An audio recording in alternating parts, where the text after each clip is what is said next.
Pram atau Pangrekun, Dharma Pangrekun, apa yang mereka bisa harapkan atau mereka bisa sumbang ke masyarakat DKI? Kalau tidak salah, jejak digital itu pernah menghina Jackmania, betul ya? Kalau tidak salah. Janda-janda.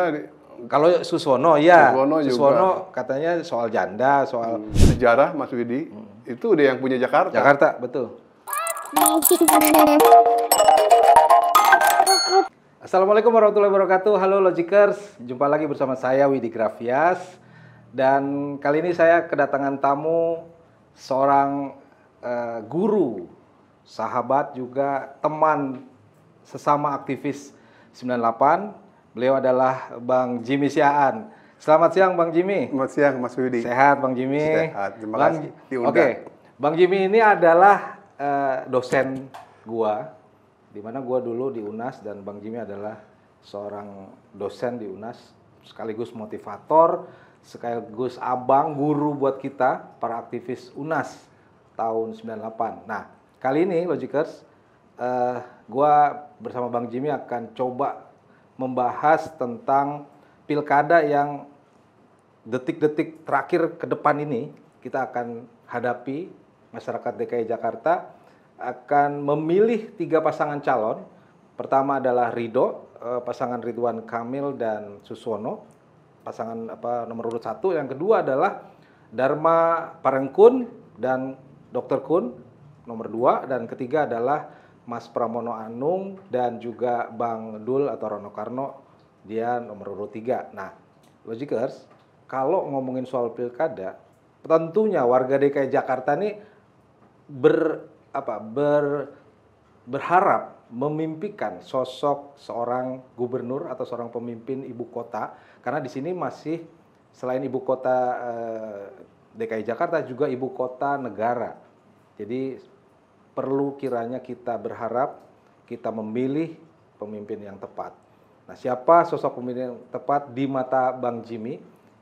Nah, sedikit saya mau spill bahwa Bang Jimmy ini adalah aktivis 78 juga, di mana beliau ini pernah mengalami masa kepemimpinan Gubernur DKI Jakarta yang cukup terkenal, bahkan sangat terkenal di masa tahun 70-an, yaitu Bang Ali Sadikin.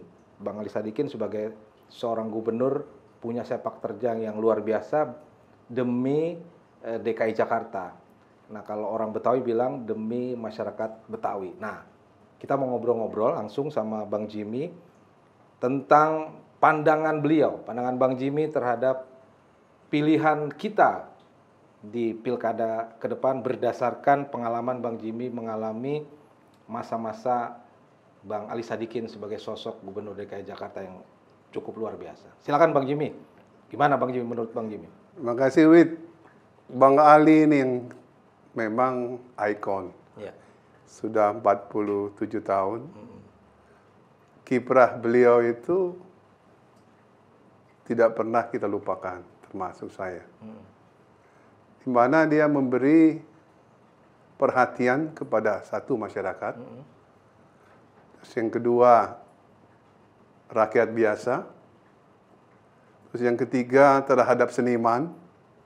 Keempat, terhadap bantuan hukum. Jadi memang sangat-sangat spesial. Boleh dibilang bukan ordinary. Dia bukan business as usual, tapi dia melakukan gerakan yang betul-betul extraordinary. Oke. Nah, walaupun ada poin yang cukup mengganggu, karena beliau karena tidak memiliki anggaran yang cukup, sehingga dia harus melakukan perjudian. Ya, kalau sekarang ini perjudian ini kan larinya nggak kemana, ya kan? Nggak tahu kita kemana itu. Ini maksudnya dia gambling sebagai gubernur atau? Iya, gambling nih. Dia membuka kasino. Oh. Lanjut dia hasil kasino itu dia masukkan ke anggaran DKI. Dan inilah yang dipakai untuk membangun prasarana di DKI. Ibu kota ya. Jadi ini extraordinary, makanya saya bilang tadi. Dan sebagai pribadi juga sangat terbuka, supel. Contoh, kalau ada orang yang mengeluh, dia langsung selesaikan di tempat. Kalau ada orang salah, seperti supir salah, langsung ditegur, apalagi supir tentara itu. Dia berhentiin, ditempeleng. Apalagi dia juga tentara kan? Iya, padahal dia tentara juga, Wid. Nah, itu poinnya. Nah, sekarang kita kembali nih, Wid, ke 3 calon yang ada ini. Nah, ini setelah saya perhatiin ya, sebagai pemimpin mungkin bisa ya, ex-menteri, ex-gubernur, ex-polisi. Ex-polisi. Nah, ya, kalau di 3-3 digabung ini mungkin bisa komplit. Kalau digabung, cakep. Cakep. Iya. Kalau misal ini ya pas-pasan semua ini. Oke. Tapi yang menarik dari ketiga ini memang adalah memang Bang Ridwan ini. Ini memang Kang Ridwan ini memiliki latar belakang yang berbeda dengan yang lain ya kan. Oke. Itu aja, Wid. Mungkin apakah dia perform apa enggak kita nggak tahu. Latar belakang berbeda ini karena beliau adalah warga Jawa Barat, Iya, Bandung. Bandung. Artinya secara kepemimpinan oke. Oke. Tapi untuk mengenal DKI Iya, belum tentu. belum tentu. Karakternya. Oke. Tapi juga beliau ini adalah arsitek. Arsitek, betul. Sudah terkenal lagi. Iya, dan ini kota ini perlu Arsitek. arsitek. Oke. Benar. Saya lihat ada pesan-pesan khusus Ya. dari Prabowo, dari Jokowi, Ya. supaya dia dijadikan. Kenapa? Karena dia memiliki keahlian dan dia memenangkan Prabowo di Jawa Barat secara politis. Yes. Ditambah lagi dia memiliki extra job Ya. untuk memperhatikan IKN. Jadi kenapa kalau menurut saya dipilih oleh kedua orang ini, Mas Prabowo ini sama Mas Jokowi ini, karena menurut saya dia adalah orang yang mungkin ya bisa membenahi Jakarta dengan problem termasuk IKN. Itu mungkin ya, saya mungkin salah. Problemnya problem infrastruktur berarti. Iya, betul. Itu aja. Betul, Kan iya. di Jakarta bukan hanya infrastruktur problemnya, Bang. Banyak juga. Karena di Jakarta itu ngumpulnya orang-orang multi etnis. Ada etnis Jawa, Sunda, mungkin etnis Betawi. Tiongkok, Betawi, Jakarta otomatis ya. Iya. Ada etnis Cina bahkan ada di sini. Iya.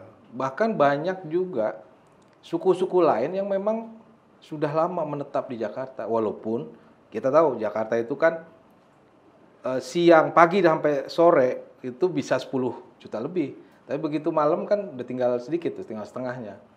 Artinya memang di Jakarta ini ngumpul semua orang, jenis orang. Nah, bagaimana sosok para calon nih ya? Ini kita nggak ngomongin hanya Ridho nih. Kan calon ada 3 nih. Oke, Ridho, PR-nya mungkin pesan dari Prabowo dan Jokowi benahi infrastruktur. Tapi nggak hanya infrastruktur. Nah, kalau Pram atau Pangrekun, Dharma Pangrekun, apa yang mereka bisa harapkan atau mereka bisa sumbang ke masyarakat DKI? Menurut Abang, apakah Ridho yang punya pesan atau punya punya titipan dari si Jokowi dan Prabowo? Yang lain berarti hanya sekedar ya buat ini aja, ngeramein aja misalnya gitu. Ya, yang nomor 2 Dharma Kun itu, ya kita harapkan sih dia bisa membantu untuk keamanan. Oke. Terus kedua lalu lintas, macet terus nih kan? Ya, walaupun sempat aneh kemarin dia sempat ngomong lampu merah nggak ada. Iya, Itu juga sebetulnya itu. aneh juga kan? Terus yang ketiga dia ingin memperbaiki nasib UKM. UKM, betul. Jadi ada istilahnya tuh apa GTA apa? Iya. Nah itu GTA itu ya nggak tahu. Pokoknya kurang lebih akan membantu UKM. Iya. Nah kalau si Mas Pramono ini sama Bang Dul ini memang juga bagus. Yes. dalam pengertian ini soal kerja, dia pekerja keras, Mas Pram. Tapi dia anak ITB kalau misalnya kerja di tambang mungkin, yang saya tahu pertambangan. Dan kemudian Bang Dul ini pernah kan memimpin di Banten. Banten, wakil gubernur. Wakil gubernur. Yes. Itu juga menjanjikan. Tetapi dari sisi realitas, tetap kalau menurut saya Bang Ridwan Kamil ini, Kang Ridwan ini yang lebih dominan. Ya. Karena dia di behind itu ada satu yang namanya Golkar, PKS. Betul, partainya paling banyak pendukungnya. Paling banyak dia. Ya. Jadi ya sulit untuk dikalahkan. Oke. Ya. Tapi dari sisi semangat, ya tentu Mas Pram ini sama Bang Dul ini kan cukup menyala ini. Iya. Artinya menyala abangku. Iya, dulu kan PDI memerahkan Jakarta. Iya, tapi sayangnya kemarin kalau merah, kenapa kemarin di Jakarta kampanye Akbar warnanya oranye? Apakah karena Jackmania gitu? Nah ini juga sebetulnya sih gue lihat sih aneh juga Mas Yudi. Ngapain dia pakai Persija ini? Iya. Jadi kayak si Persija ini jadi kontras sama si Maung. Iya. Persib Bandung. Jadi sengaja. Iya sengaja. Jadi ini urusan gubernur jadi urusan sepak bola. Iya, kelihatan tuh kampanye Akbar Ridho. Iya. Warnanya biru, walaupun biru langit ya. Iya. Biru laut. Pram pakai oranye. Iya. Bang Rekun pakai putih. Padahal musimnya pakai merah itu. Yang nomor 3. Oke. Yang nomor 2 pakai coklat. Nah, mungkin ada menang. Nah, Bang, gue tertarik nih, Bang ya. Artinya gini, kalau misalnya di antara 3 ini, ya kita coba, mungkin logikers, kita di podcast Logika Bicara ini mencoba untuk berlogika saja ya. Karena namanya juga logika bicara, kita logikakan semua hal yang ada di situasi yang ada di Jakarta. Pertama, berdasarkan logika, pendukung 01 atau Ridho ini pasti banyak banget. Partainya mayoritas dukung dia. 02 independen ya Bang ya. Independen ini tentunya ya nggak ada pendukung partai, tapi memang independen menyetor KTP ya kan. Sekitar 1 juta atau berapa itu. Nah, kan yang ketiga PDIP, mayoritas PDIP. Nah, kalau secara di atas kertas pasti 01 Ridho menang. Tapi di survei 03 ternyata selalu menang. Walaupun kejar-kejaran sama 01 Ridho dan Pram Dul ini kejar-kejaran. Nah, secara logika ini kuat mereka berdua kuat. Tapi memang banyak sentimen ya Bang ya. Sentimennya artinya gini. Kalau sentimen si Ridho karena dia pernah, kalau tidak salah jejak digitalnya itu pernah menghina Jackmania, betul ya? Kalau tidak salah. Janda-janda. Kalau Suswono ya, Suswono katanya soal janda, soal anak muda kawin sama janda kaya dan akhirnya jadi polemik di masyarakat.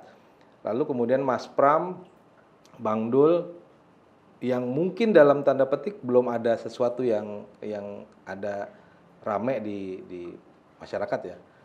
Nah, ada dong Mas Wid. Apa tuh? Dukungan Anies nih rame. Oh iya, kalau itu kan kalau teman-teman ngelihatnya Anies. Ini kan logika aja ya. Iya. Ini dukungan Anies jangan dianggap sepi kan. Betul, dia bisa meramaikan, bisa Meramaikan. mendukung walaupun nggak datang Anies dalam betul. kampanye Akbar. Anies juga mungkin bisa berhitung gitu kan. Jangan sampai dia masuk dalam pusaran friksi antara penguasa dan yang oposisi. Ini kan ini kelihatan kalau ini Ridho penguasa, 03 oposisi. Dan Anies, Mas Widi, itu sama Prabowo di Jakarta lagi Pilpres, itu hampir menang loh Anies. Oh iya, betul. Tipis. Betul. Jokowi menang tipis. Yes, Jakarta. Walaupun kesimpulan mengatakan bahwa PKS itu adalah juaranya di DPRD. Betul. 18 suara, 18 kursi. 18 kursi, berat untuk mengalahkan selama ini di DKI.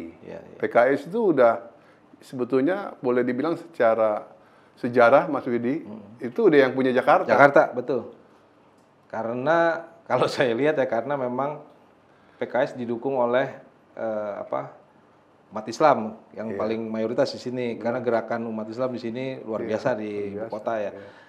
Apalagi kemarin sempet salaman tuh sama Habib Rizik tuh. Iya. Ini juga menunjukkan dukungan umat Islam nih, ya kan? Habaib ada mungkin dukung kalau udah Habib Rizik yang salaman sama Suswono. Tapi ya kalau ngomong logika ya, oke, itu di atas kertas, faktanya iya. Tapi kita tidak tahu kalau ternyata hasilnya berbeda. Bisa jadi misalnya, bisa jadi justru calon independen yang menang ini malah tambah kusut lagi nih, kacau lagi nih. Karena kita tahu ya walaupun jadi kuda hitam ya, kalau Darmakun ini kan kuda hitam, Darmakun polisi pangkatnya komjen kalau tidak salah, Intel lagi ya kan, dia lama di Sandi Negara itu. Iya. Masalah internasional dia kuat, masalah intelijen dia kuat, keamanan dia kuat. Kemudian Dr. Kun ini katanya dulu orang pinter, bayi ajaib. Dia menyelesaikan sekolah dengan waktu cepat.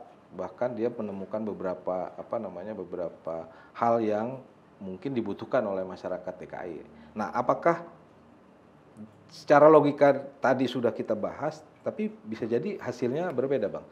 Tapi yang jelas ini, saya pengen sosok Logikers memilih sosok pemimpin yang dibutuhkan DKI, bukan karena pendukungnya banyak gitu. Kan kita nggak mau juga salah milih gitu kan. Jangan-jangan nanti malah golputnya banyak, Bang. Nah, Bang, ngomong-ngomong sebagai warga Jaksel, melihatnya gimana, Bang? Kalau saya kan Tangsel, warga Tangsel. Kalau Abang kan Jaksel. Iya, susah nih. Masih banyak yang mesti kita hitung. Iya. Nanti ada gerakan-gerakan yang aneh-aneh. Iya. Ada yang namanya bansos, Betul. itu mesti dihitung. Ada yang namanya angpau, kalau disatukan jadi bakpau. Bakpau, iya. Gerakan bakpau. Bansos dan angpau. Iya, Nah, itu juga harus diperhitungkan oleh Mas Widi. dan itu yang paling mungkin kan yang Kemenangan dicapai. Itu realitas politik. dan yang punya modal lah yang pasti Iyalah, bisa. benar. Modal dan kekuasaan. Benar. Itu satu poin ya kan? Iya. Tadi soal bakpau ya. Bakpau. Bansos dan angpau. Bansos dan angpau. Nah, sekarang ada lagi nomor 2. Jadi kalau lihat dari pemilih kita ini di Jakarta ini, orangnya cukup, jadi dia udah toleransinya itu tinggi. Iya. Hanya pinggiran aja yang agak intoleransi. Iya. Jadi kalau perbandingan itu dihitung, mana lebih banyak ya, antara pemilih di pinggiran sama di, katakanlah di sentrum. Nah, itu juga merupakan faktor juga, Wid. Iya. Untuk kemenangan yang lain ya. Betul. Katakanlah siapa yang mendukung di pinggir.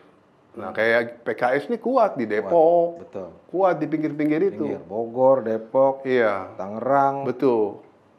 Bekasi. Benar. Itu apakah itu bisa jadi satu poin juga. Jadi banyak poin yang harus dihitung. Walaupun kalau saya sih obsesinya ya siapa yang bisa bangun Jakarta sebagai kota metropolitan untuk mengingat kita ke Bang Ali tadi. Karena Jakarta ini kan ya boleh dibilang dibangun dari Pelabuhan Sunda. Iya, Sunda Kelapa. Dan ini merupakan kesalahan. Kesalahan kenapa? Dibangun ada airnya, ada lautnya. Nah, sebenarnya kalau lihat dari kerjanya Belanda, ini cocok. Dia Amsterdam itu kan betul. adalah dam-dam itu. Betul. Tapi ini ternyata kota dikelilingi oleh danau. Iya, kalau dam itu oleh penghalang. Iya, penghalang. Kalau Ridwan Kamil bilangnya Great Sea Wall. Iya, Great Sea Wall. Benar. Nah, karena itu kalau menurut saya Jakarta ini sebetulnya udah memiliki secara struktur ya, memiliki kelemahan. Iya. Penurunan setiap Penurunan, tahun. lapisan tanah ya, Pak? Ya, iya. Iya. Dan ini kikisan air ini nggak bisa dihilangkan, Dibendung. nggak bisa dibendung, susah. Betul, iya. Iya kan? Jakarta tanahnya makin turun, Iya. lautnya makin tinggi. Nah, si pejabatnya pindah ke IKN. KN. Itu yang terjadi, Wid. Nah, kalau menurut saya, jauh kita, walaupun Bang Ali udah sukses, Mas Widi, kalau secara sejarah kota, itu dulu disebut namanya Jakarta Metropolitan itu di Jatinegara.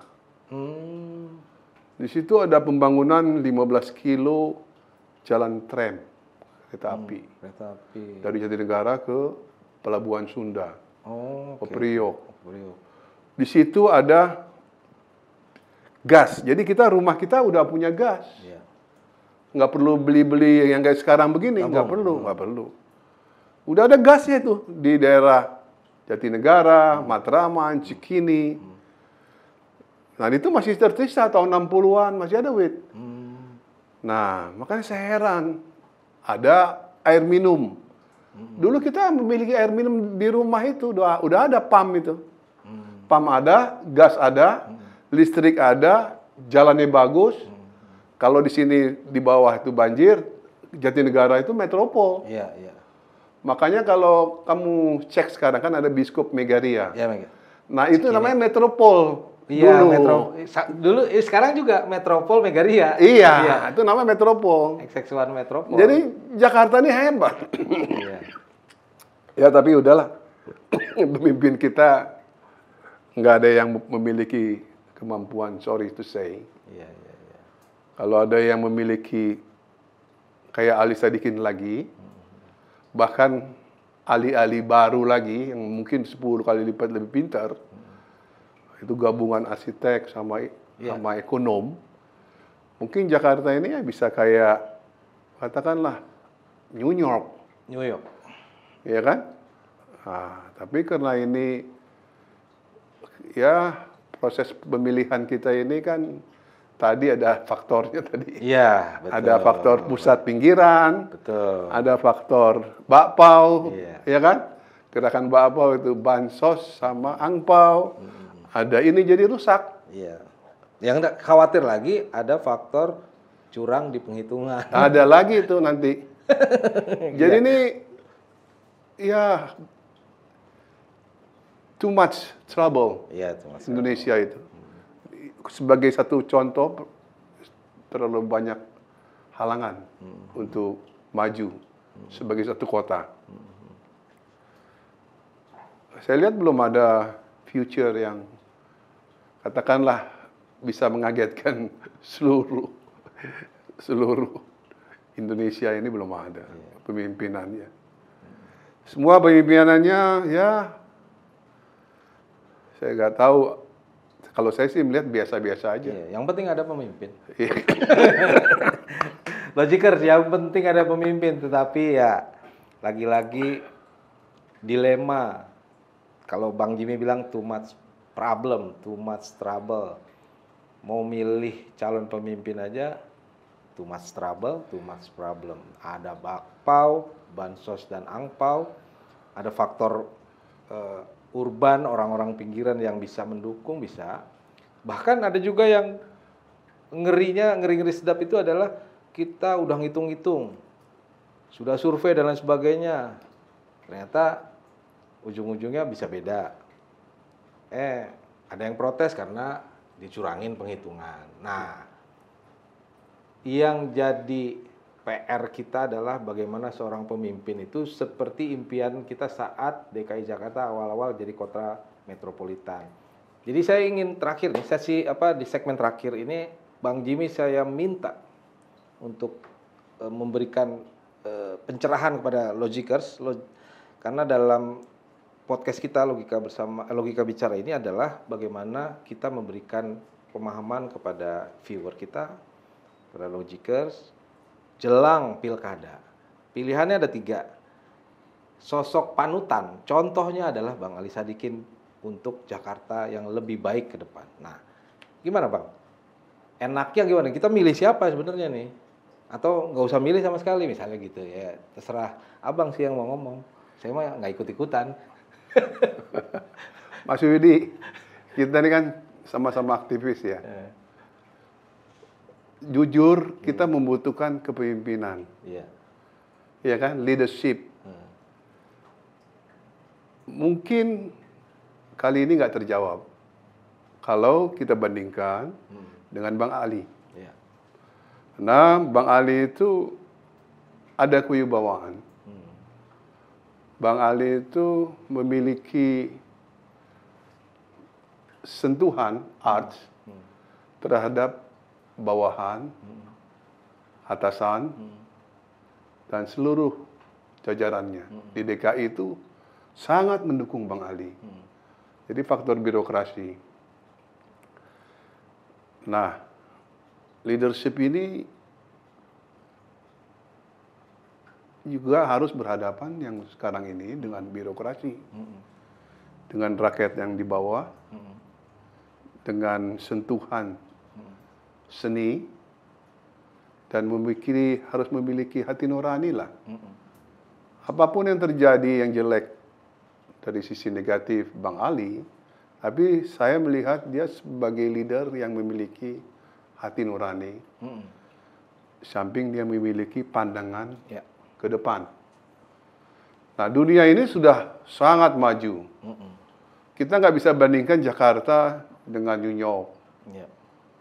Kita nggak bisa bandingkan Jakarta dengan ibu kota lain.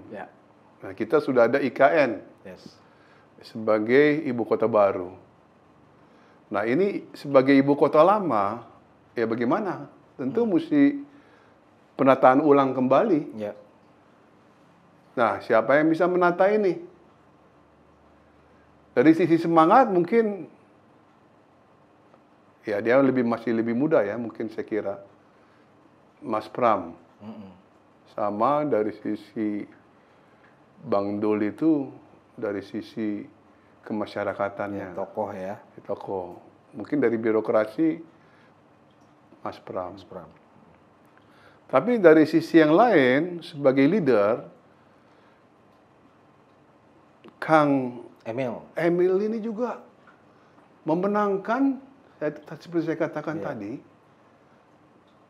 suara untuk 02 ya, Mas Prabowo. Ini luar biasa loh. Jawa Barat tuh, Mas Widi, suara paling besar loh. Paling besar, benar. Jadi ini reputasi Kang Emil ini, waduh, luar biasa dari sisi kepemimpinan. Nah, tapi kembali ke penyakit sekarang. Kepemimpinan sekarang ini kan penyakitnya, sorry to say, adalah pencitraan.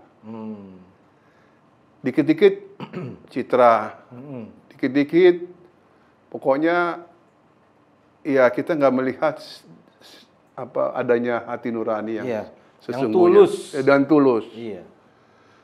Jakarta membutuhkan ketulusan.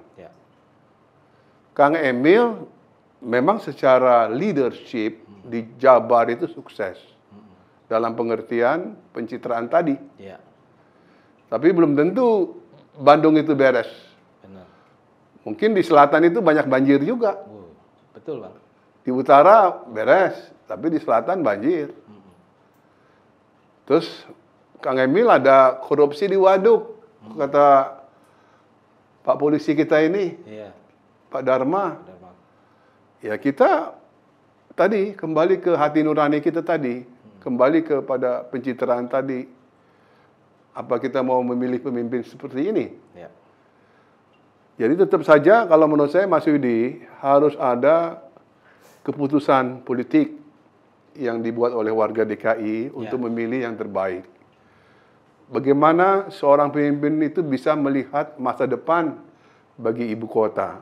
Bukan sebagai ibu kota perjudian online lagi, bukan sebagai ibu kota narkoba lagi, bukan sebagai pusat daripada kriminalisasi, pusat daripada pencitraan, Iya. pusat daripada ya katakanlah hal-hal yang negatif. Iya.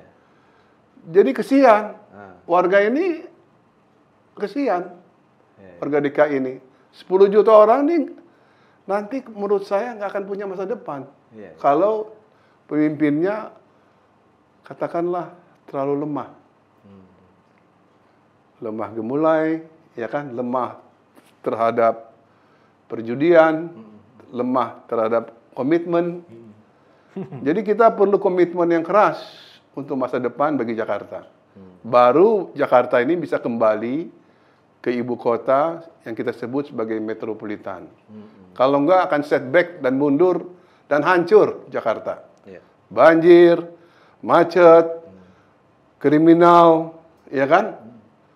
Ini mengatasi perkelahian geng antar geng aja nggak bisa. Kalau dulu Bang Ali gitu, dia turun tangan, Langsung turun. langsung. Itu di Matraman tuh anak-anak kan suka berkelahi-berkelahi itu. Iya, Dia betul. datang, apa kalian semua sini? Jadi dia bekerja, kita butuh pemimpin yang bekerja 24 jam secara hati nurani, Tulus. tulus, Bukan berdedikasi. pencitraan. Bukan pencitraan. Iya.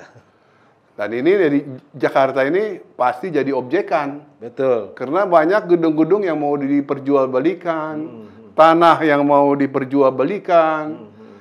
Dan ini akhirnya menjadi business as usual. Iya. Perlu melihat ke depan, perlu menata ibu kota, ya kan, perlu menata itu manusia. Saya lihat itu kayak gini Mas Widi ya, umpamanya anak-anak sekolah itu. Mereka berjuang, nggak bisa keluar dari sekolah, banjir. Banjir. Lalu mereka tamat juga nggak bisa kerja. Jadi memang ada hal-hal yang baik, program-program katakanlah ada yang per RW, kalau benar ya dikasih 1 miliar, ya silakan aja. Ya, dana desa itu dulu. Ya, asal jangan nanti itu dikorup lagi, Ya, ya kan, oleh para pemimpin lokalnya, ya kan. Nah, kita butuh penataan. Jadi Jakarta itu secara birokrasi harus mendukung pemimpin yang baru ini. Ya. Kalau nggak ada dukungan birokrasi, itu sama aja kayak kabinet yang sekarang ini. Udah banyak, tapi kalau nggak didukung birokrasi nggak akan bekerja dengan baik. Oke. Pasti hancur lebur itu. Bukan hancur lebur lagi, tapi macet di mana-mana. Macet karena gini, kalau betul tertibkan hukum ya udah perhatikan aja jalan dulu. Ya. Di jalan tuh aman nggak? Berarti tertib hukum. Macet nggak? Kalau macet tidak ada tertib hukum. Ya. Bahkan Pak Kun bilang, Dharma, nggak perlu ada lampu merah. Ya, just to say, apakah ini bisa menjadi Solusi. solusi? Silakan buktikan aja. Iya. Siapa yang menang, ambil ide-ide yang baik Iya. dari calon gubernur sebelumnya yang bersaing dengan mereka. Jangan ide-ide yang baik itu dimusuhin. Ya kan? Ya. Umpamanya ada yang baik dari Anies, ambil. Apa yang baik dari Ahok, ambil. Umpamanya soal kebersihan, ya kan? Apa yang baik untuk menata birokrasi dari Ahok, ambil. Iya kan? Ya. Apa yang diberikan oleh ide Dharma, Pak Dharma, ambil. Ya kan? Apa yang Mas Pram bilang, ambil. Saya kira gitu aja Mas Wid. Nggak perlu terlalu, katakanlah theoretical. Ya. Tapi man in action. Yes. Laksanakan aja kamu. Ya. Bisa nggak punya masa depan? Pencitraan apa enggak? Kalau bisa coret aja, udahlah jangan pilih. Kira-kira gitu. Memang Logikers, memang kita adalah warga yang butuh bukti ya, bukan janji. Kita butuhnya itu sesuatu yang memang bisa kita rasakan bersama, bukan citra, bukan pencitraan, bukan sesuatu yang pengennya cuma diberitakan, kesannya baik, tapi nol. Nah, kalau kita mengenang almarhum Ali Sadikin, berarti kita memimpikan sosok pemimpin DKI atau ibu kota negara kita yang menjadi lagi kota metropolitan. Kota metropolitan tentunya yang aman dari segi hukum, berjalan dengan baik, Ekonominya juga bagus. Bagaimana menata semua bisnis di Jakarta sesuai dengan kebutuhan ibu kota. Dan yang terakhir, kita butuh seorang arsitek atau seorang yang bisa membuat Jakarta ini bebas dari banjir, bebas dari ancaman air dari penyangga, kota-kota penyangga. Kadang-kadang kita banjir karena dari Bogor. Lalu yang terakhir adalah kita harus bebas dari kriminal. Karena biar bagaimanapun ibu kota ini adalah tempat yang harusnya aman bagi warganya, baik warga asli DKI Jakarta maupun warga pendatang. Karena ini pusat bisnis ya Bang ya. Iya. Tidak hanya orang Jakarta saja yang bekerja di ibu kota, tapi ternyata banyak dari daerah-daerah lain yang bekerja di ibu kota ini. Nah, Logikers, kita harap Logikers bisa memilih sesuai hati nurani, pertama itu. Yang kedua adalah ya sesuai pilihan bahwa calon yang ada saat ini adalah calon yang menurut kita calon pilihan kita yang cocok memimpin ibu kota selama 5 tahun ke depan. Dan yang terakhir, himbauan saya sebagai host Logika Bicara, jangan golput ya Bang ya. Iya. Karena pilihan Anda menentukan masa depan ibu kota.